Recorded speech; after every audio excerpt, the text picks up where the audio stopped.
Napulo ka taog nga mikandidato sa nanglabay nga eleksyon, nagatubang og perpetual disqualification sa COMELEC. Local tire dealer giimbestigar sa customs, gituhuan nga smuggled ang mga imported nga ligid nga iyang gibaligya.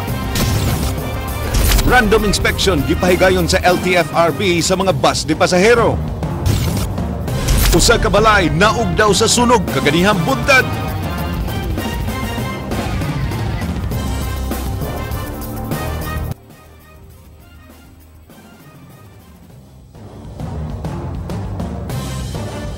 Tugbo Kabisayan, pakyas ang customs sa pagbukas sa usa ka warehouse nga gituhuang gitaguan sa mga gismagol nga mga imported nga mga ligid. Apan ilang gihatagan hangtod ug mang adlawang usa ka tire dealer sa pagpresentar sa mga import documents. Kini giaksyonan ni Ryan Sorote. Bitbit ang letter of authority gikan ni Customs Commissioner Albert Lina, girumbo sa Customs Cebu ang JV Tire Supply sa Barangay Mabolo, Dakbayan sa Sugbo. Niya tubang ni District Collector Arnulfo Marcos ang tag-iya nga si Jaime Vicente Emporado nga naninda og mga imported nga mga ligid ug auto parts. Gipangayuan si Emporado og mga import documents sa iyang mga baligya apan wa kini mapakita. Pasangil niya nga usa ra siya ka retailer ug nga dunay mga import documents ang iyang supplier. Nagduda ang customs kay nakit-an usab sa iyang gipresentar nga mga papeles ang usa ka seizure order nga naglambigit niya sa giingong usa ka kaso sa smuggling sa kauluhan. Gimakak ni Emporado ang pagduda ug may pasalig nga sud sa iyang 40 ka tuig nga pagnegosyo og mga ligid. Wa gid siya misud sa bisan unsang illegal nga kalihukan. Hindi ako nabibigla sa mga ganyan kasi I'm not doing something wrong. Kay way napakita nga dokumento, may pahibaw ang customs nga ilang susiho ng iyang warehouse sa Albanyo Street apan gi-question kini niya og may demand og court order. Subling ipasabot sa customs nga base sa letter of authority, gitugot ang ilang pagsud og pag-inspeksyon sa warehouse diin gibutang ang shipment sa mga imported nga mga ligid. Nisugot ra ang magpapatigayon apan pag-abot sa customs sa dapit, misugat kanila ang gikandaduhan nga warehouse. Giklaro sa customs nga mahimo ra nila nga persahon pagsud ang warehouse apan nabalaka sila nga mateknikal pag-abot sa korte mo nga wa kini nila gipugos. Kaya nga po sir, we're asking you,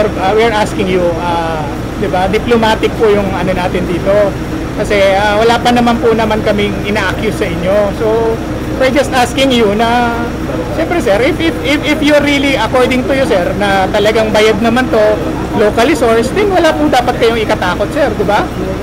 Nakita hinon sa surveillance photo nga gikuha sa miyaging semana ang mga ligid sud og gawas sa warehouse ni Emporado.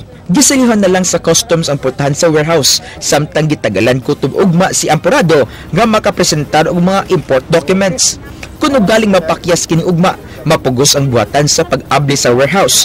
Diin gidudahan nga gitago ang upat sa 15 ka mga container vans nga nakalusot sa Port of Cebu. Gawas sa upat ka container vans nga napadala kang Emporado. Nasubay usab sa customs nga dunay laing upat ka containers ania sa Sugbo, unom sa Iloilo ug usa sa Manila. Dito natin makikita ngayon kung may drugs. Yan o. Kaya sabi ko, yun ang primordial concern ko. Good drugs. Ikaw na, siyempre, baka may makuha pa kami at pagbayarin namin. And ikatlo, of course, this is a criminal offense. Kailangan makasuhan yung dapat makasuhan.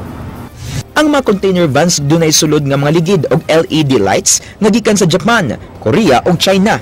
Nakalusot kini sa customs gamit ang mga fake documents. Gipangrelibuhan na ang tulo ka customs officials nga nalambigit sa pagpalusot sa mga vans. Giimbestigar na usab ang mga consignee, forwarder, brokers ug ang truck service nga nag-deliver sa mga smuggled container vans. We were waiting for our prosecution team from Manila to come to Cebu to conduct the investigation. Para initial fact-finding pa lang, in-interview namin yung war figure natin kung ano ba yung basis ng release niya. Alang sa Aksyon Bisaya, Ryan Sorote, News 5. Gisiguro sa LTFRB nga luwas ang mga bus nga sakyan sa mga pasahero sa manguli sa kalag-kalag. Gihimo nila karon ang mga random inspection sa mga bus nga mobiyahe sa kalungsuran. Kini giaksyonan ni Jinky Rosit. Sayo nga may paygayon kaganiha og random inspection sa mga bus sud sa Cebu South Bus Terminal ang mga personahe sa LTFRB 7 agig pagsanong sa Oplan Undas Ligtas Biyahe 2015. Tagsa-tagsa nilang gisusi ang mga papeles sa matag bus sa di pa kinitugtan nga mobiya sa terminal. Gihimo nila kini pagsiguro nga doon na sila ikapakita ang mga papeles sa panahon nga makasugat sila og disgrasya sa kadalanan. Ang wala mga dokumento amo taga-gigayon pag-produce kung dili atoli advice for hundong sa nilang biyahe sa sakyanan. Karong Biyernes, doon na ibutang nga help desk ang LTFRB sud sa CSBT nga moasister sa mga reklamo sa mga pasahero. Didto na sa mamahimong mukuha og special permit ang mga bus operators sigayong dunay pagkuwang sa mga bus. Hinalan ang driver, hinalan kansela kanang dili kanang puyan ang hago di kapoy para ang ilang biyahe nila kuan sila listo sila sa pagbiyahe. Ang CSBT management sa ilang bahin mo-augment og dugang 50 ngadto sa 70 ka mga security guards sugod karong Biyernes aron moabag sa pagpatuman sa kahapsay ug kalinaw sud sa terminal. Si Annalie nga taga Lapu-Lapu karon pa lang mipauli na sa car aron didto mga lagkalag. Sayo may muadto kay kanang kuan man kanang daghan gani kay pasahero.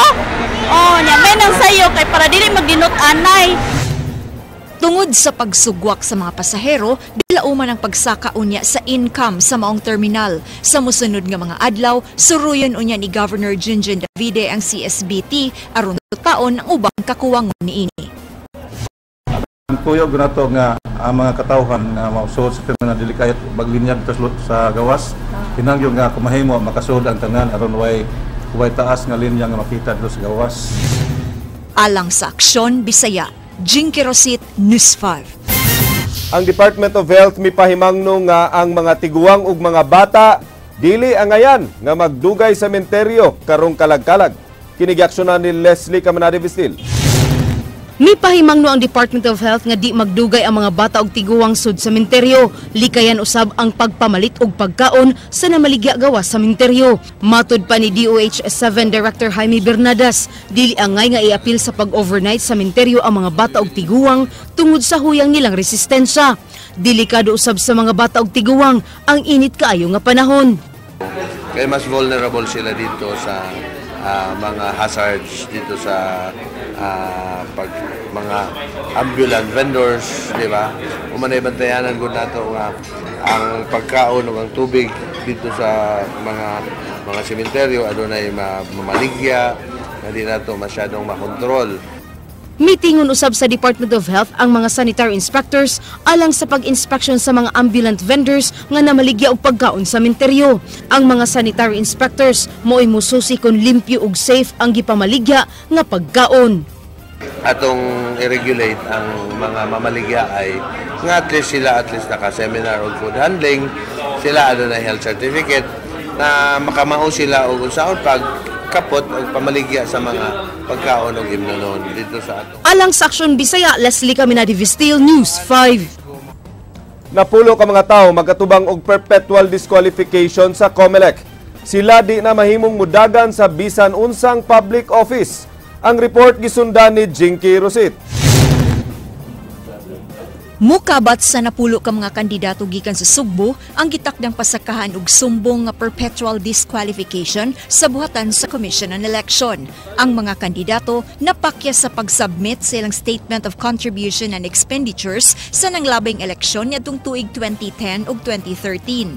Sa duha kay gayon nga pagpanagan sa napo ka mga kandidato, wa kini magpakabana sa mando sa COMELEC pagsumitir sa ilang sose 30 ka adlaw human ang piniliay. Tungod ini, ipatawag sa COMELEC ang napo ka mga kandidato lakip na niadtong midagan sa ikatulong higayon karong umaabot nga eleksyon. Kung may file ka pero nawala ang kopya but you have the original as duly received, that would be your defense. Pero niingon ra ka nga nalimot ra ko, that is not a defense. Apan gipasabot sa COMELEC nga mahimong magbalik-balik sa pag-file sa Certificate of Candidacy ang usa ka kandidato bisan ni adtong perpetual disqualification nga giatubang niini.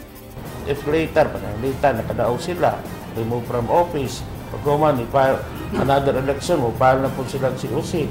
aton gyapon sa COMELEC, pero tangtangon lang gyapon siya. Kay perpetual man ni disqualification. Giangko ni Castellano nga nakadawat og pagsaway ang COMELEC tungod sa huyang nga pag-implementar sa election laws. Iyang giawhag ang mga kandidato nga mosanong unta sa tanang gipangayo nga rekisito sa COMELEC. Ilang tinudon ang pag-file sa SOSE kay kanang mo-comply sila, ilang tarungon ang guidelines para dili sila ma-problema, no? Ang COMELEC nagpatuman lang sa balaod. Ang mag-atubang og perpetual disqualification mao sila si Oliveros Quintanar, Alfredo Lantixe, Edgar Pangandoyon, Cristituto Abangan, Cleto Abugan, Manuel Sanchez, Jose Dodgy Abines ug Doroteo J. Ocalio. Alang sa Aksyon Bisaya, Jinky Rosit, News 5. Gitugyan na sa National Historical Commission ang duha ka mga proyekto nga ilang na-restore ngadto sa duha ka mga LGU sa Sugbo sukad kini maigo sa linog niadtong tuig 2013. Ang report ni Ryan Sorote. Gitugyan pagbalik sa National Historical Commission sa kagamhanan sa Dakbayan sa Sugbo ang na-restore nga obelisk sa Freedom Shrine sa Barangay Mactan. Upat ka buwan nga giayo sa commission ang obelisk nga niliki pag-igo sa Kusugalinog sa Bohol duha ka tuig na ang nakalabay. Lakip ng gi-restore sa NHC ang monumento ni Dato Lapu-Lapu ingon man ang landscaping sa Freedom Monument. 2 milyones pesos ang nagastos sa NHC sa restoration project sa Dakbayan sa Lapu-Lapu. This is part of the turnover ceremony also includes a list of maintenance requirements so that we can ensure that the local government unit keeps the structure and the site in good shape and condition. The Battle of Mactan placed not only our country, the Philippines, but our place, Lapu-Lapu City, in history books all over the world. Laing nahuman usab og restore sa komisyon ang Fort San Pedro sa Dakbayan sa Sugbo nga mobalor og dulan 20 milyones pesos kansang mga koral ng liki og nahulba. Giklaro sa NHC nga ligo ng materyales nga gigamit sa Fort San Pedro og sa mga batong simbahan sa nasod nga limestone. No, because that was, hindi, cleaning lang yan eh. Oh, you give it a year, babalik yung kulay. Siyempre, we have to clean it. Gipaningkamutan usab sa NHC nga mahuman Enero sunod tuig ang pag-ayos sa nahugno nga belfry sa Basilica Minore del Santo Niño. Mas makuti kini tungod sa paggamit nila og kinaraan nga mga techniques o mga materyales. Like in Santo Niño, here in Cebu, what fell in the belfry, hindi yung limestone. Stable. The one on top was too heavy. Konkreto. Yun ang bumagsak. Alang sa Aksyon Bisaya, Ryan Sorote, News 5.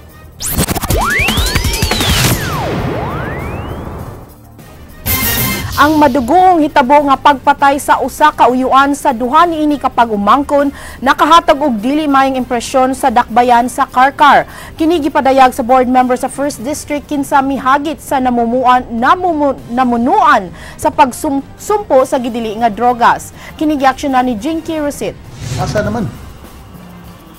naman itong mayor? Kini ang reaksyon ni board member Yayoy Alcoseba sa giingong nagkagrabe nga problema sa droga sa Karkar City. Si Alcoseba mudagan pagkamayor sa Dakbayan sa Karkar at bangkang mayor ni Sipuro Apura. Droga sang usa ka gituohan nga hinungdan kun ngano nga nakahimo sa pagpatay ang usa ka uyuan sa iyang duha ka mga batan-ong pag-umangkon sa Barangay Napo, Karkar City. Iyang gihagit si Mayor Apura sa pagsulbad sa drug problem sa Karkar aron di na masubli ang linuog nga pagpatay sa duha ka mga batan-on. Records will show nga ang problem is law enforcement. There's no political will. Political will is you have to enforce. You have to tell your chief of police or law enforcement to, because matud ni Alcoseba, ang nahitabong krimen nakahatag og dili maayong impresyon sa Dakbayan sa Karkar. During the campaign period, the first and foremost I will do is to restore peace and order. When I say restore the peace and order, because I think there's no peace and order sa Karkar. Suway nga gikuhan siyang habig si Mayor ni Sipuro Apura apan di kini makontak sa iyang telepono.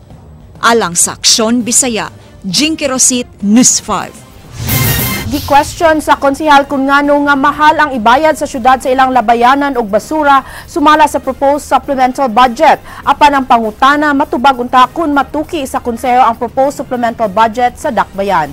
Kini giaksyonan ni Leslie Caminade Vistil. The majority presented to us Sama sa nangagiwa gihapon malikayhi nga mainiton ang pagpadayag sa ilang baruganan ang mga sakop sa konseho kalabot sa supplemental budget. I cannot stomach my guilty conscience as I look into the rotting garbage piled along the streets, knowing I have done little to keep it from happening. Although worn out after 4 denials, because this has been denied 4 times already, I stand here with all due respect to my colleagues, insistent and buoyant that the presiding officer, with all due respect, and this assembly acknowledge my motion, and should this House comes to a vote, that we individually decide upon it as our good conscience. Sa ikaduhang higayon, subling gihangyo ni Vice Mayor Edgar Labella ang mayoriya sa konseho nga libkason ang suspension sa pagtuki sa supplemental budget.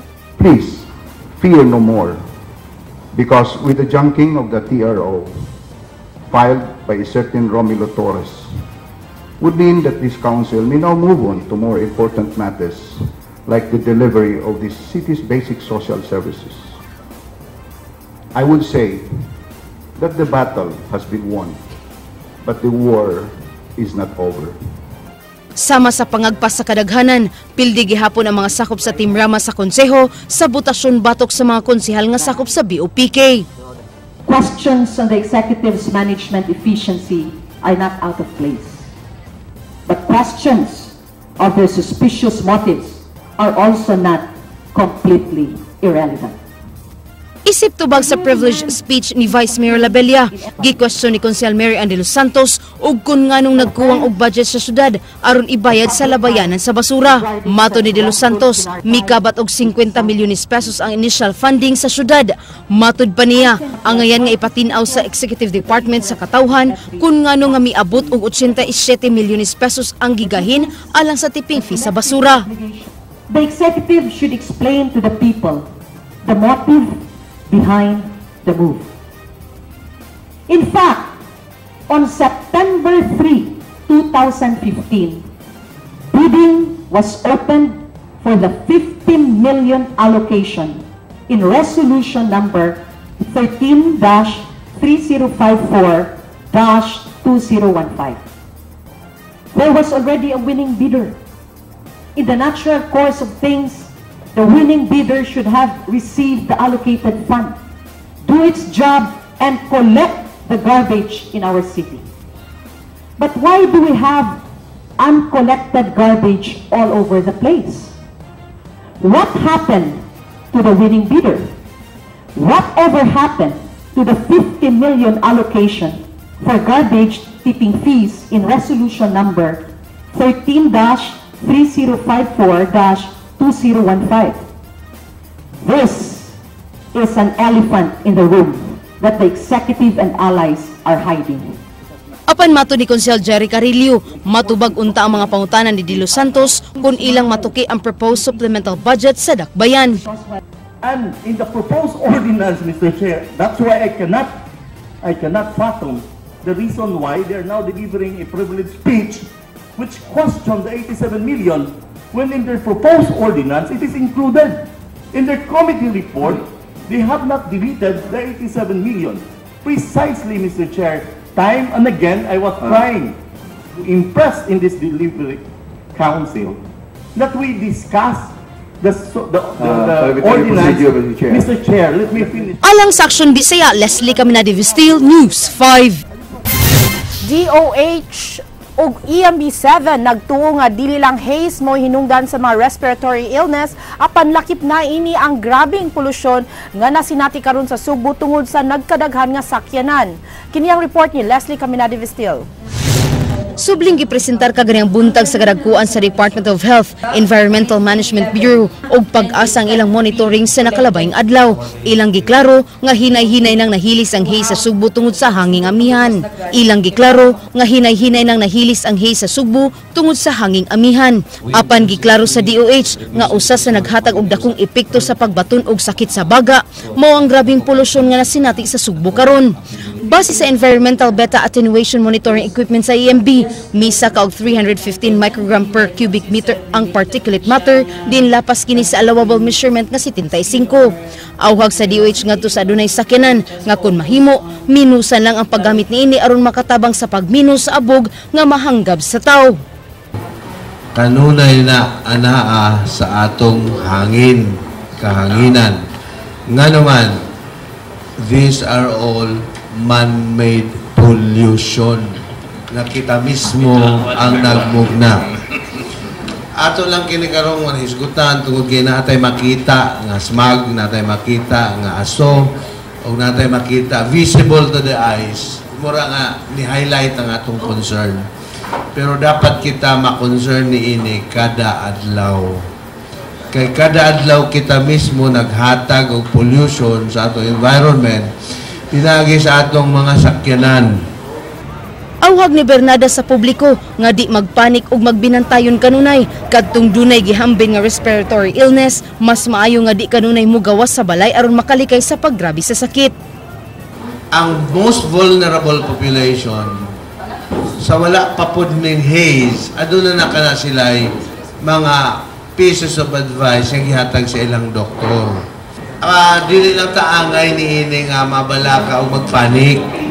Kay kining tanan sa isulti na sa pag-asa o sa EMB, lumalabay kani o mas angayan kita nga ma-concern sa kanunay nato nga gakaatubang nga mao ang pollutants o natural pollutants sa atong adlaw-adlaw. Samtang mo pahigayon karon og series of testing ang mga sakop sa EMB kalabot sa posibilidad nga polusyon gikan sa mga aso sa sakyanan, nakahatag og dakong kontribusyon nga misaka ang level sa dust particles tungod kay ilang naobserbahan nga musaka lang kini matag gabii kundi in traffic og daghang nagdagan nga sakyanan sa kadalanan. Mo na atong gistudyuhan kay murag duha na nakaadlaw, tulo ka adlaw nga anang orasa mo spike og taas ang concentration sa PM to 2.5 no. So unya dayon mo kalitlag drop sa kadlaw na, so naadyoy possible nga daghan ang another contributory, not only the haze nga nakapasaka sa concentration sa ato ang PM 2.5. So tingali i-try na mo i-study ang unsay mga possible nga mga additional source nga nakakontribute sa concentration sa ato ang PM 2.5. Giawhag ni DOH-7 Director Bernadas ang tanang ahensya sa gobyerno sa pagpatuman sa Clean Air Act o pagpahigayon og tukmang lakang aron makuha-kuhaan ang mga sakyanang pugsanon kayong gipadagan bisan og nagdala kini og aso nga makadaot sa lawas sa katilingban. Alang sa Aksyon Bisaya, Leslie Caminadi-Vistil, News 5. Aduna na'y bag-ong commander ang Naval Forces Central sa Philippine Navy. Ang turnover of command gipahigayon kagahapon. Kini giaksyonan ni Edwin Cañete. Formal nga bidawat sa katungdanan isip bagong komander sa Naval Forces Central si Commodore Edwin M. Macay. Si Vice Admiral Cesar C. Takad mao'y mitunol sa bandera sa Naval Forces ngadto kang outgoing commander nga si Commodore Bayani Gaerlan. Dili makalimtan ni Gaerlan sa iyang pagdumala sa NAV-4CEN ang ilang kalampusan nga naangkon sa pagpangandam sa mga epic meeting, papal visit, seaborne security, Chief Justice's meeting ug ang mga civic action project. With your prompt response and support to the needs of the Central Command and the campaign plan Kalinaw Visayas 3A, the Command was able to maximize its assets to successfully conduct focused military operations in support to the anti-insurgency campaign of the AFP. The Command has also provided excellent support to the conduct of seaborne security in various important events such as the Papal visit, the Chief Justice's meeting, and the APEC 2015 summit on 4 occasions. Aside from this, various sealift and transport operations, civic action projects, and cooperative engagements with the government agencies and NGOs. Human sa iyang pakigpulong, gipakanaog dayon ang personal nga bandera ni bayani og mitukar usab dayon ang ilang banda og odd lang sign. Gipuli og giisa ang bandera nga alang kang Makay. Si Commodore Makay na mahayag nga iyang tiwason ang nasugda ni bayani hilabi na pagresponde sa mga kalamidad. The focus would be on humanitarian assistance and disaster response. And we should be prepared for it and be ready to extend our immediate assistance to those who are in need. Si Vice Admiral Cesar Takad mihagit kang Makay nga palabuan ang kalampusan ni Commodore Gairlan. Dako ang pagsalig ni Vice Admiral sa kapabilidad ug sa lideraton ni Makay. To the officers, men and women of the Naval Forces Central, I encourage you all to give the same level of support to your new commander as you have given Commodore Gairlan. Aid him well in performance of his duties and responsibilities, and together raise your unit to more accomplishments and achievements. The command notes and acknowledges that you have been doing very well in executing the tasks and functions given you. Also, I commend all of you for a job well done.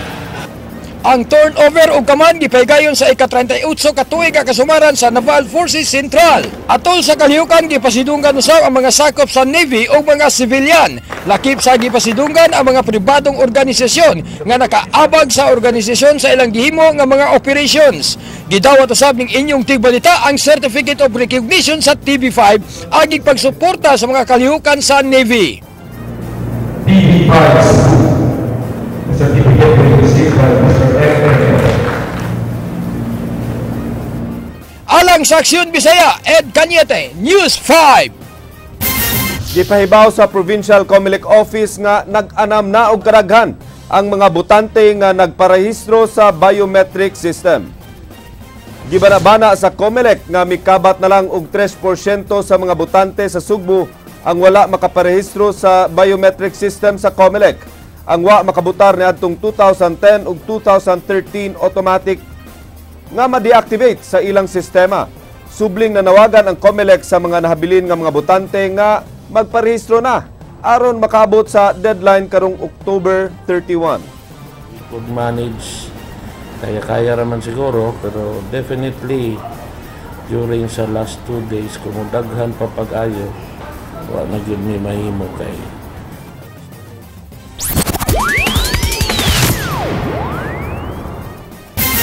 Sa mga balita sa gawas sa nasud, gideklarar sa Indonesia ang usa ka national disaster ang haze nga nahimong usa ka crisis sa nasud. Ang deklarasyon gihimo sa mga magbabalaod sa Indonesia. Ang haze nagikan sa pagsunog sa mga kalasangan sa Sumatra, kansang asu mikatap hangtod sa mga kasikbit nga nasud sa Indonesia. Gumikan ini apektado na ang kahimsog sa panglawas ug sa ekonomiya. Hangtod karon wala pay kasiguruhan unsaon pagpalong ang mga sunog sa kalasangan. Ang National Police miila sa kapin ka 214 ka mga suspects sa pagsunog sa kalasangan. 230 nga mga tao na samtang 17 ini mga kumpanya. Gisuspenso na usab ang mga lisensya sa 7 ka kumpanya. Pagkakaroon kapin sa 62 na ang gihuwat nga pasakaan og kaso. Giimbestigar karon sa mga tinugyanan ang nahitabo tali sa usa ka estudyante ug sa usa ka deputy sheriff sa Spring Valley High School sa South Carolina. Nakuha og video sa classmate sa estudyante ang pagbalitad sa usa ka deputy sheriff sa estudyanteng babay.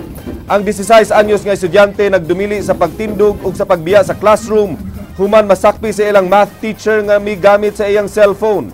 Ang deputy gipaubos sa usa ka unpaid leave ug gipaimbestigar sa sheriff ang nahitabo sa tinugyanan sa FBI Civil Rights Division sa Department of Justice sa United States, attorney for South Carolina. Gisalikway sa sheriff ang racism tungod kay usapod ka black ang girlfriend sa deputy.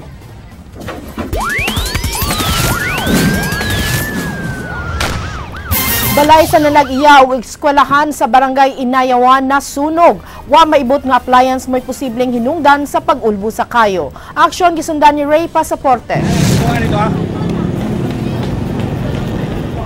Naabtan sa news team nga nagdilaab pa sa kayo ang balay ni Clarita Dakwa sa barangay Inayawan nga nasunog kaganihang buntag. Si Clarito mitugan nga nangaon sila sa iyang mga anak ug inahan. Dihang miulbo ang kayo nga nagsugod sa ikaduhang andana sa maong panimalay. Wa hinuoy gikatahong naangol sa insidente. Humandaling nakagawas ang 7 ka sakop sa pamilya. Matud ni Clarito, wa sila'y nasalbar nga mga butang kay iyang giuna pagawas ang iyang pamilya ug inahan. Pero wala rin na wala, okay. We're okay. Tanan. Nagduda siya nga may wa maibot nga appliances sa ilang kwarto nga mao'y hinungdan sa sunog. Bana-bana sa kabumbiruhan mukabat sa 100,000 pesos ang danyos niini. Tsaka to sir na appliances? It's either electric fan or TV. Hindi sabay mag-igdaan ng kwartuhan sir? Kami. Ikaw. Nakalimtan sa mo? Wa man kay ang mga bata nagmatam, TV. Kung nanganaog mi, nangaon, gaon to siya. Nadawat ang alarma sa Bureau of Fire Protection alas 8:28 ug nagkontrolar sa kabumbiruhan human sa 10 minutos nga gipaubos sa first alarm. Matud ni Fire Investigator SFO1 Pier Angelo Abiliana, wa na makakatap sa laing balay ang kayo kay gawas nga nakaresponde dayon ang haduol nga mga fire trucks. Kinural usab ang nasunog nga balay. Nagamit to sila electric fan or TV kay namahaw. Then right then after, galit na lang sila o bang ilang kwarto. So amo pa ni susihon ug balik. Ang pamilyang Dakwa maoy tag-iya sa CBD College nga nahimutang duol rasab sa ilang Pinoy-anan. Alang sa Aksyon Bisaya, Ray Pasaporte, News 5. Mabulokong Miyerkules mga igsoon ang 26 anyos nga binibining Pilipinas Universe 2015 Pia Wurtzbach mipadayag sa iyang excitement sa umaabot nga prestiyosong indigay sa kaanyag nga pagalangkuban sa labing tang-an ug labing maanyag nga mga kababayan lukop kalibutan ang Miss Universe. Si Pia mo'y representante sa Pilipinas sa umaabot nga Miss Universe pageant. Karong bag-o lang, nibisita sa Sugbo ang Pinay-German beauty queen Pia Wurtzbach, kauban ang lain pang binibining Pilipinas winners alang sa ilang outreach program. Atol sa pagiginabi kaniya sa mga kaubanang media dinhi sa Sugbo, iyang gipadayag nga andam na siyang makigsangka ug muwagayway sa bandera sa Pilipinas sa umaabot nga Miss Universe. Gipaambit sa beauty queen ang iyang mga pagpangandam sa umaabot nga kompetisyon. Usa na niini nga halos di na siya mukaon. Ug syempre, striktong diet gyud ang iyang gitamdan karon aron makabot niya ang perfect body. Atol na unya sa iyang pakigtigi sa gawas sa nasud uban ang laing mga kandidata sa Miss Universe. Sa pagkakaron, bugtong mga pagkaon nga rich in proteins lang ang pwede niyang kanon ug dakong bawal kaniya ang rice. Giangkon sab sa moong beauty queen nga doble ang pressure nga iyang gipas-an karon tungod kay sa mga nakalabayng Miss Universe nihimo og nikulit na og pangalan ang Pilipinas sa moong indigay human ang sunod-sunod nga pagka-runners up nilang Venus Ra, Shamsi Subsup, Janine Tugunon, Ariela Arida ug karong bag-o lang si MJ Lastimosa kinsa na apil sa top 10 finalist. Ang Miss Universe 2015 na mahitabo na karong December 20 sa Las Vegas, Nevada. Ug mao kadto naglangkob sa atong Aksyon Showbiz karong adlaw hangtod ugma ang mga igsuon ug alang sa walay karapusang mga showbiz chismis uban ko ninyo matag alas 7:30 hangtod alas 9 sa buntag Lunes hangtod Biyernes sa Rated JP sa Radio 511.9 News FM Cebu. Alang sa mga nagunang lights camera action showbiz kini si JP Laucot Serra ug ang atong word of the day nagkanayon. Ang estudyanteng hindi nakapag-study sa exam tanging multiple choice ang kakampi. Agay.